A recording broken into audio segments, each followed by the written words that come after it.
गुरु प्यारी साध संगत जी, राधा स्वामी।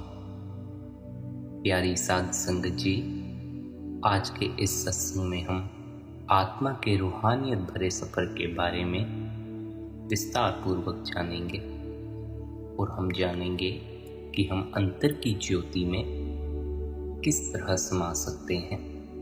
अंतर की ज्योति में समाने का क्या जरिया है। आज का यह सत्संग काफी रूहानियत भरा सत्संग है। प्यारी साध संगत जी, आज के इस सत्संग को अंत तक अवश्य सुने। सत्संग की वचन आप कहते हैं, सिमरन और ध्यान की सहायता से पूर्ण एकाग्रता यानी समाधि की अवस्था प्राप्त होने पर आत्मा शब्द की धुन और शब्द के प्रकाश के सहारे अंदर के रूहानी सफर तय करना शुरू कर देती है। अंदर के रूहानी जगत को कुछ संतों ने दो भागों में बांटा है, ब्रह्म और पारब्रह्म। कुछ ने 5 प्रमुख रूहानी मंडलों का और कुछ ने 14 लोकों का संकेत दिया है। हजूर स्वामी जी महाराज ने अपने अनेक शब्दों में 5 आंतरिक रूहानी मंडलों का वर्णन किया है और 5वें मंडल के ऊपरी भाग को अलग, अगम और अनामी भागों में बांटा है।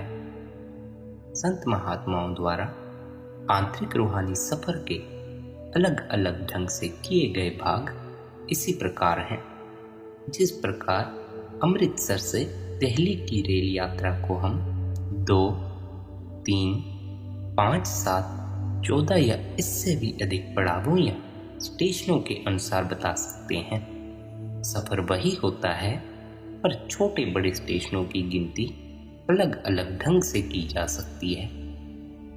आप फरमाते हैं, संत सतगुरु जी को दीक्षा यानी नामदान के समय 5 प्रमुख आंतरिक मंडलों के बारे में समझाते हैं और इनमें शब्द की धुनों और शब्द के प्रकाश के बारे में पूरी जानकारी देते हैं।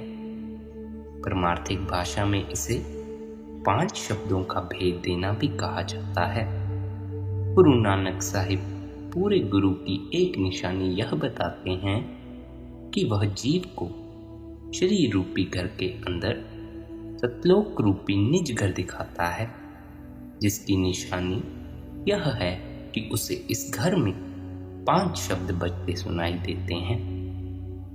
ख्वाजा हाफिज कहते हैं, तू चुप रहकर अंतर के आसमान में हो रही 5 नोकतों शब्द की धुनों को सुन। उस आसमान में जो 6 चक्रों और 7वें आसमान से ऊपर है। हजरत शम्स तबरेज कहते हैं, जब तू ख्याल के शामियाने को 6 चक्रों से उठाकर 7वें आसमान पर ले जाएगा तो तुझे वहां 5 नोकतें शब्द धुनें बजती हुई सुनाई देंगी। शब्द एक है, पर 5 मंडलों के स्वरूप अलग अलग हैं, जिनके कारण इनमें शब्द की धुन भिन्न भिन्न रूप में सुनाई देती है और शब्द का प्रकाश अलग अलग रूप में दिखाई देता है।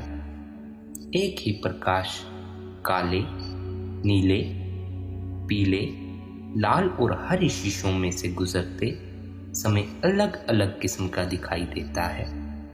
नदी का वही पानी झील में से निकलते समय, झरना बनकर पर्वत से नीचे गिरते समय, गड्ढों में से जाते समय, मैदानों में से गुजरते समय और डेल्टा में से गुजरते समय अलग अलग आवाज पैदा करता है।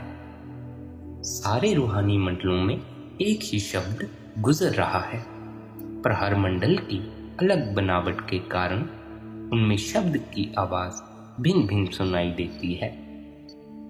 भाई गुरुदास जी ने 5 शब्द के विषय में 2 महत्वपूर्ण संकेत दिए हैं। पहला, ये 5 शब्द 5 तत्वों की रचना से परे सुनाई देते हैं और दूसरा संकेत यह करते हैं कि सारे रूहानी मंडल पार करके निजघर पहुंचने पर ये 5 शब्द एक ही शब्द का रूप धारण कर लेते हैं। आप फरमाते हैं, वही देह शोभायमान है जिसमें 5 शब्द प्रकट हो जाएं। 5 शब्द के अभ्यास द्वारा ही मन वश में आता है और आत्मा रूपी प्रियतमा को परमात्मा रूपी प्रियतम से मिलने का सौभाग्य प्राप्त होता है। काल, मन और 5 विकारों को वश में करने का वास्तविक साधन 5 शब्द का अभ्यास है।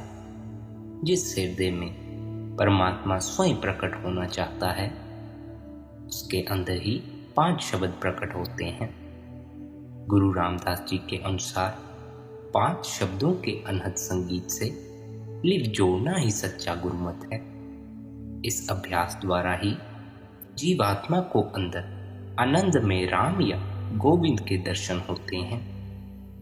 उस परमेश्वर के निज धाम सतलोक में 5 शब्दों का नाद बज रहा है। वहां शब्द का अद्भुत आनंद छाया हुआ है। पूर्ण आनंद की उस अवस्था में परमात्मा के सच्चे भक्त आनंद मगन होकर परमात्मा के दर्शन कर रहे हैं। 5 शब्द के प्रसंग में जिज्ञासु को इस बात का ध्यान रखना चाहिए कि आंतरिक मंडल शब्द द्वारा आपस में जुड़े हुए हैं और हर उच्च मंडल का शब्द या अनहद नाद निचले मंडल से ऊपर जाने का साधन है। आगे आप समझाते हुए कहते हैं कि परमात्मा से मिलने का मार्ग और साधन सब कुछ शरीर के अंदर है। इस मार्ग की कई मंजिलें हैं, मानो महल दर महल कई महल हों। एक महल से दूसरे महल तक जाने का साधन शब्द है। साधक शब्द की सीढ़ी पर सवार होकर महल दर महल ऊपर चढ़ता जाता है। वह शब्द परमात्मा से मिलाप की बढ़ाई देने वाला साधन है, जिसे आत्मा ने अंतर में सुनना और ध्यान करना है।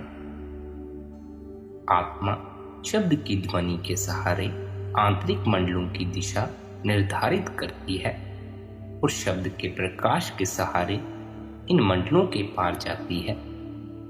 शब्द धुन को सुनकर या नाद को सुनकर ही आत्मा में दिव्य गुण आते हैं और यह और ऊंचे मंडलों पर जाने के लिए तैयार होती है।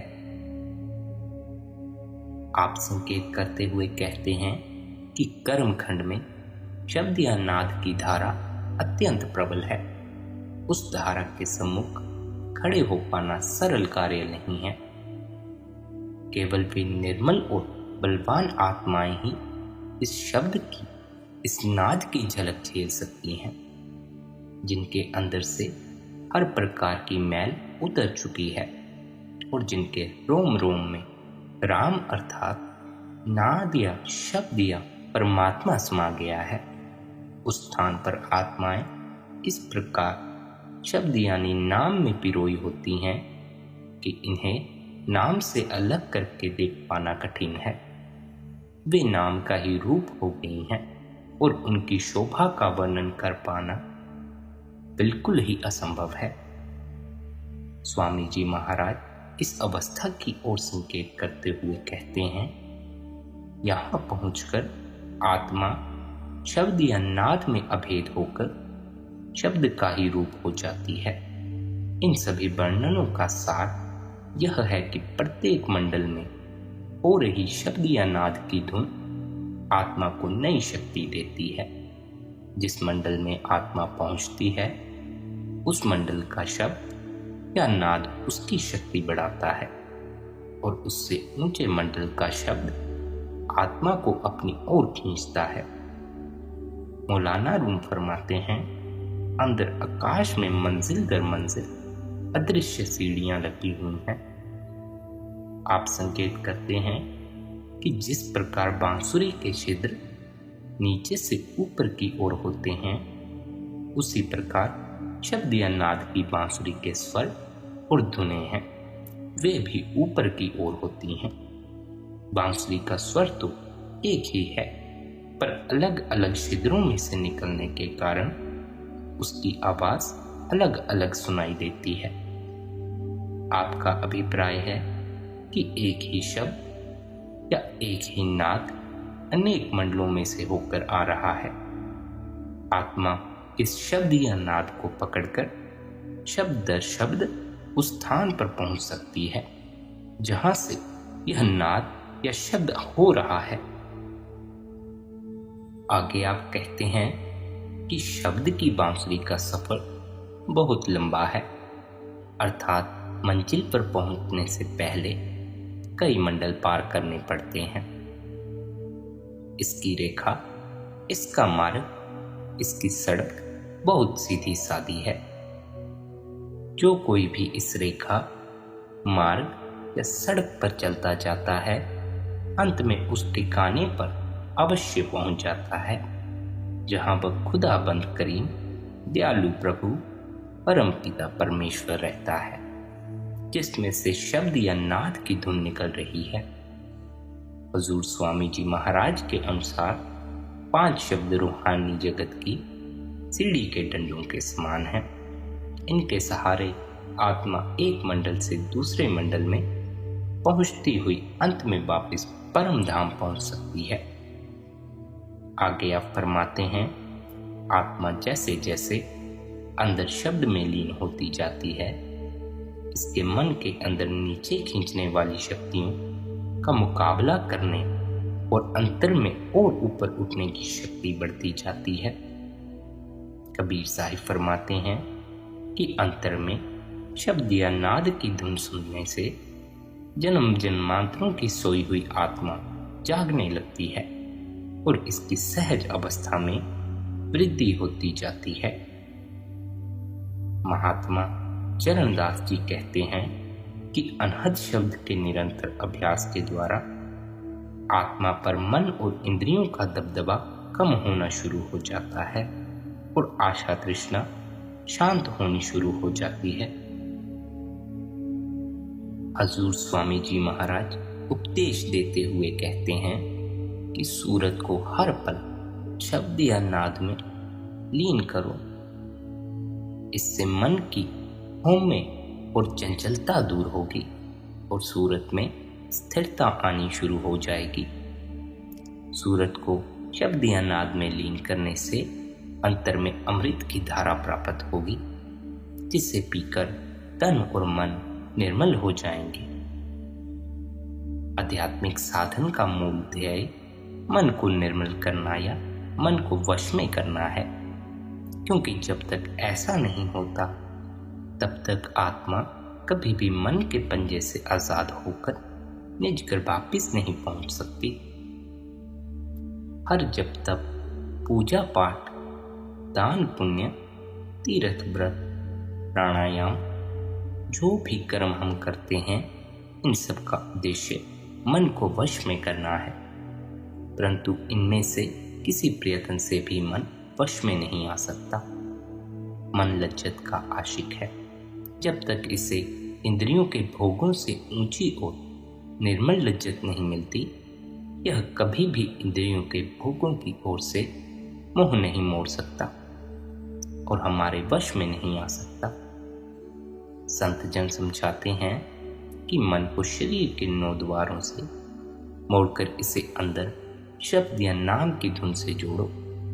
शब्द या नाद में लीन होने से मन का रुख बदल जाता है और इसे अंदर इंद्रियों के भोगों से कहीं अधिक ऊंची और निर्मल लज्जत मिल जाती है। शब्द या नाद परमात्मा का रूप है। यह सच्ची शांति और परम आनंद का भंडार है। शब्द में लीन होकर मन को बहुत अद्भुत आनंद मिलना शुरू हो जाता है और मन कुदरती तौर पर इंद्रियों के भोगों की ओर से मुंह मोड़ लेता है। संसार का कोई भी रस शब्द रूपी महारस के बराबर नहीं हो सकता।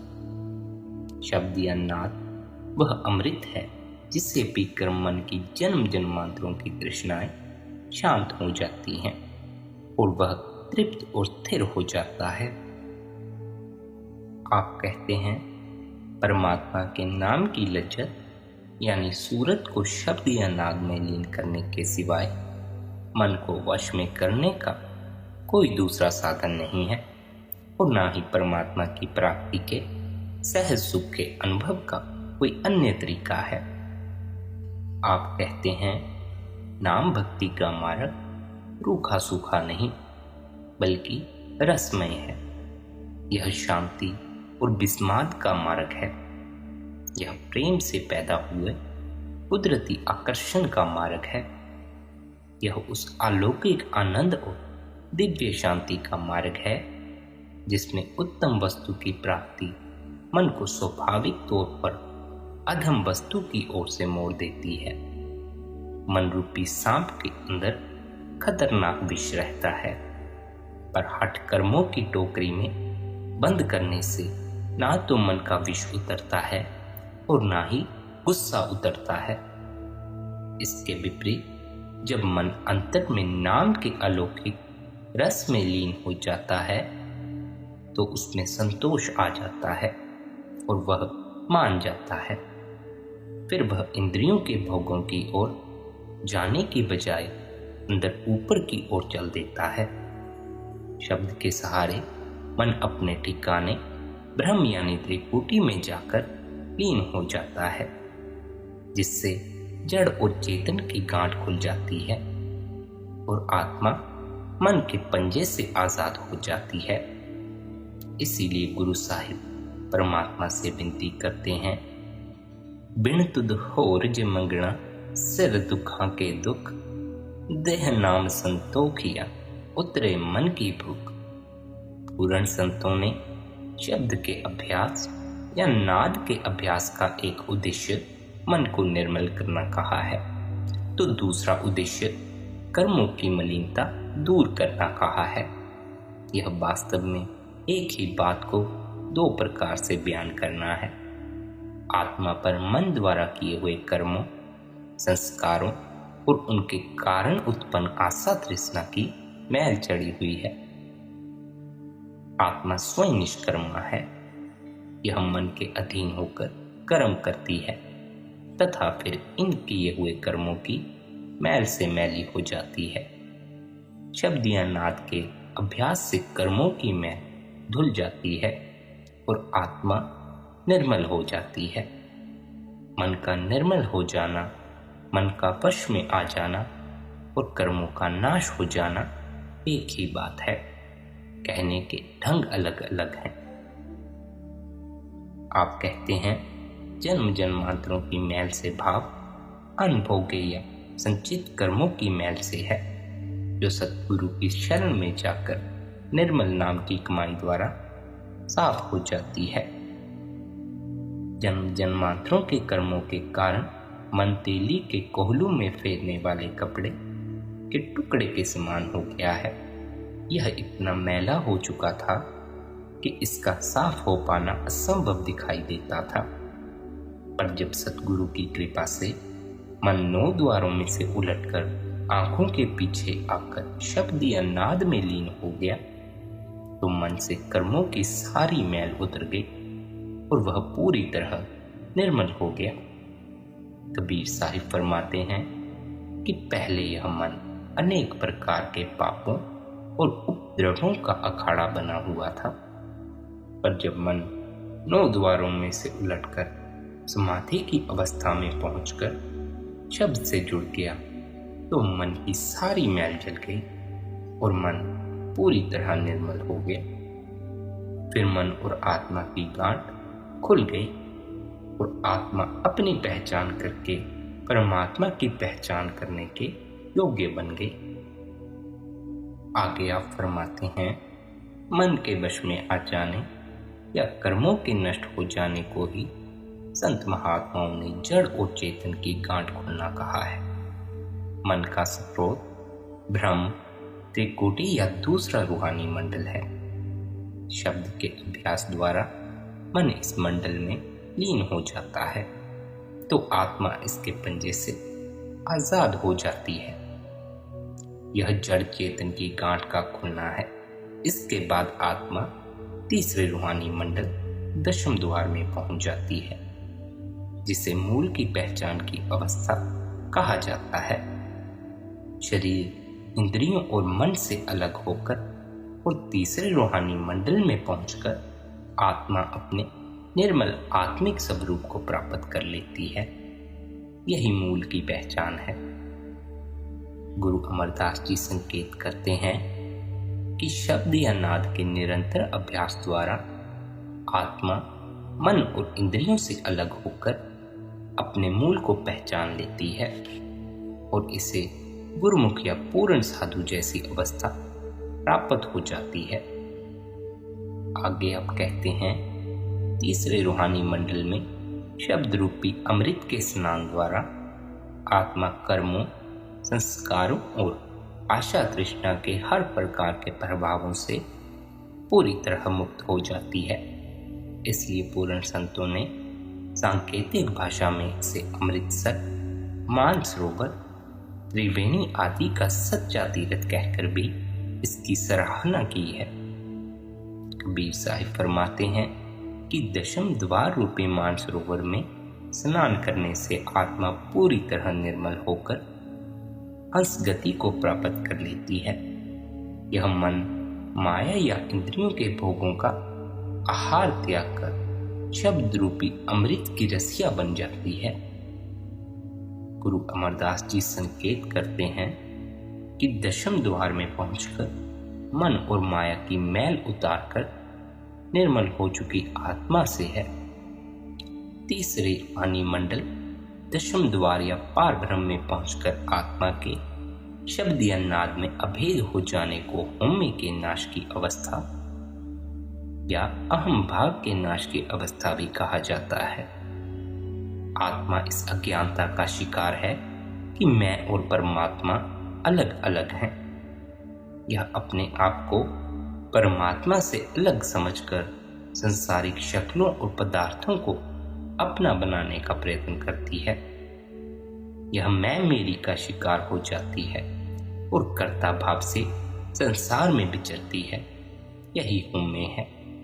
मन और इंद्रियों से आजाद होकर शब्द में अभेद होने पर इसे यह ज्ञान हो जाता है कि संपूर्ण रचना कर्ता पुरुष का खेल है। जो कुछ हो रहा है उस परमात्मा के करने से हो रहा है। फिर आत्मा को ज्ञान हो जाता है कि न संसार मेरा है न मैं संसार की हूँ।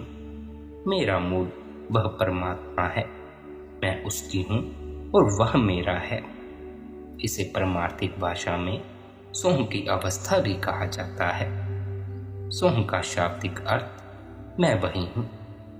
इसे ऋषि मुनियों ने अहम ब्रह्मास्मि, मैं परमात्मा हूँ, या तत्त्वम असि, तू भी वही है। कामिल सूफी दरवेशों ने इसे अनल हक, मैं रब हूँ का नाम दिया है। आप कहते हैं, सोह अहम ब्रह्मास्मि तत्त्वम असि, अनल हक की यह अवस्था दिमागी कलाबाजियों द्वारा दृढ़ किया शाब्दिक विचार या धारणा न होकर एक वास्तविक रूहानी अवस्था है। यह परमात्मा से बराबरी के अनुभव ही अहंकार भरी अवस्था नहीं है। यह परमात्मा से बराबरी के अनुभव की अहंकार भरी अवस्था नहीं है, बल्कि अपनी हस्ती के पूरी तरह परमात्मा पर निर्भर होने के ज्ञान की और सच्ची नम्रता की अवस्था है, जो आत्मा के शब्द में पूरी तरह लीन होने से उत्पन्न होती है। इस अवस्था के संबंध में दो महत्वपूर्ण संकेत किए गए हैं। आप कहते हैं, शब्द में अभेद होने से आत्मा को अपने मूल की पहचान हो जाती है। यह मान जाती है कि मेरा मूल स्रोत शब्द या नाद यानी परमात्मा है। दूसरे शब्दों में इसकी इस अविद्या, अज्ञानता या हौमे का नाश हो जाता है कि मेरी अपनी आजाद हस्ती या शक्ति है। इसे समझ आ जाती है कि मेरी हस्ती, मेरा वजूद परमात्मा से है और मैं पूरी तरह उस पर निर्भर हूं। दूसरा संकेत यह है कि मूल की पहचान या सोह की अवस्था में आत्मा प्रत्यक्ष देख लेती है कि मैं सदा शब्द यानी परमात्मा पर निर्भर थी। और परमात्मा कभी मुझसे दूर नहीं था। मैं शब्द की अंश हूँ, नाद की अंश हूँ और मेरी हस्ती का सार और आधार ही शब्द है। मैं कभी शब्द से दूर नहीं थी और ना शब्द मुझसे दूर था, बल्कि मन, माया या होमे के कारण मैं ही अपने आप को शब्द या नाद से अलग समझने की अज्ञानता का शिकार थी। गुरु साहिब फरमाते हैं कि गुरुमुखों और मनमुखों में इतना ही फर्क है कि गुरुमुख अपनी आत्मा को शब्द या नाम से अभेद करके होमे का नाश कर लेते हैं और आवागमन के बंधनों से सदा के लिए आजाद हो जाते हैं, जबकि मनमुख मैं मेरी होमे या मोह माया में फंसकर सदा इस नश्वर दुखदायी रचना में भटकते रहते हैं। गुरु नानक साहिब ने अपनी वाणी के अन्य कई प्रसंगों में यह उपदेश दिया है कि होमे मैं मेरी या मोह माया ही आत्मा को परमात्मा से अलग रखने वाला वास्तविक रोग है और इस रोग का एकमात्र इलाज आत्मा को दशम द्वार में पहुंचाकर सार शब्द से अभेद करना है। सारा संसार होमे की बीमारी का शिकार है। जो प्राणी परमात्मा की कृपा द्वारा अपनी आत्मा को शब्द में लीन कर लेते हैं वे होमे के रोग से मुक्त हो जाते हैं। आप कहते हैं कि जब से जीव परमात्मा से बिछड़कर रचना में आया है इसे होमे का रोग लगा हुआ है। इस रोग का इलाज यह है कि जीव अंतर में लिप जोड़कर अपने आप को शब्द या नाम से अभेद कर दे, शब्द या नाम से जोड़ दे। शब्द और होमे का दिन और रात का संबंध है। शब्द का प्रकाश होमे के अंधकार को नष्ट कर देता है। जिज्ञासु को यह बात भली भांति समझ लेनी चाहिए कि पूर्ण संतों की वाणी में मन के नाश, होमे, मोह माया और आशा तृष्णा के नाश, मूल की पहचान, जड़ चेतन की गांठ खुलने आदि के जो वर्णन हैं उन सब का मिला जुला अर्थ सूरत शब्द के रूहानी अभ्यास द्वारा मन को भ्रम में लीन करना है और आत्मा को पार भ्रम के सार शब्द से अभेद करने से है। शब्द से अभेद होने पर ही कर्मों और संस्कारों की मैल पूरी तरह नष्ट होती है।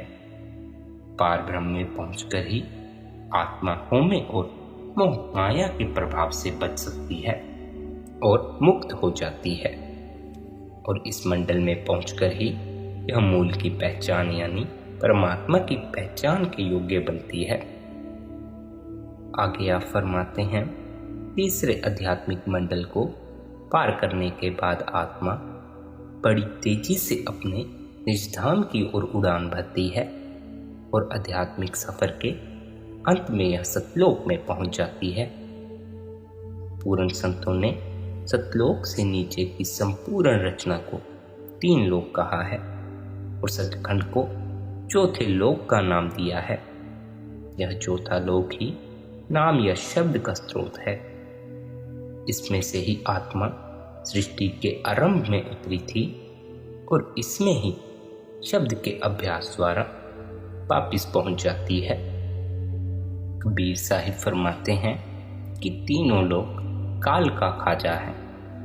चौथा लोक जो नाम यानी शब्द का स्रोत है एकमात्र अमर और अविनाशी धाम है।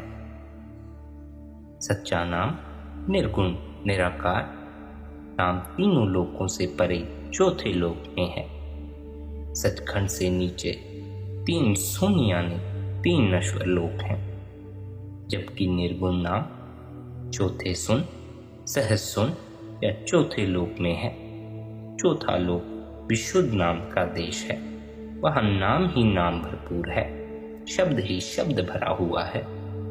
गुरु नानक साहिब के अनुसार त्रिलोकी यानी ब्रह्मांड तक 3 सुनों की नश्वर रचना है, जिसमें कर्म और फल का नियम चलता है। सहज अवस्था चौथी सुन में है, जहाँ पहुंचकर पुण्य पाप और जन्म मरण के बंधन सदा के लिए कट जाते हैं। गुरु अमरदास जी कहते हैं कि सहज अवस्था चौथे पद में है और चौथे पद में निर्गुण नाम परिपूर्ण है।